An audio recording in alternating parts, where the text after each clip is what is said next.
এই দেশের যে ল, আমি যতটুকু আপনার সাথে অনেক সময় আলোচনায় আমি যতটুকু জেনেছি যে যদি সে মানসিকভাবে অসুস্থ হয়ে থাকে তাহলে হয়তো বা তার এই শাস্তিটা যেটা সে প্রাপ্য সেটা হয়তো বা সে নাও পেতে পারে। তার কিন্তু যে ব্যাকগ্রাউন্ড সেখানে কিন্তু সে বোঝা যাচ্ছে তার। আপনারা বুঝতে হবে ইনসেনিটি যে ক্লেমটা আছে এটা একবারে শাস্তি মৌকুফ না। তো সুস্থ হওয়ার আগ পর্যন্ত তার শাস্তি হবে না, সুস্থ হওয়ার পরে তাকে ট্রায়ালে নিয়ে যাবে। ট্রায়ালটা হবেই, তার আজকে সারা জীবন একটা লোক প্রিটেন্ড করে থাকতে পারে না অসুস্থ, তাকে সুস্থ করা হবে।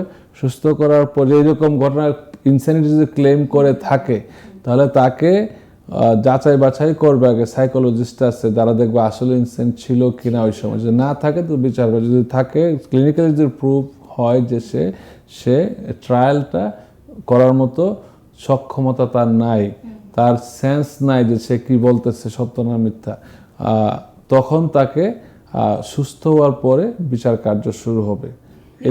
এই পর্যন্ত সে কিন্তু জেলে থাকতে হবে।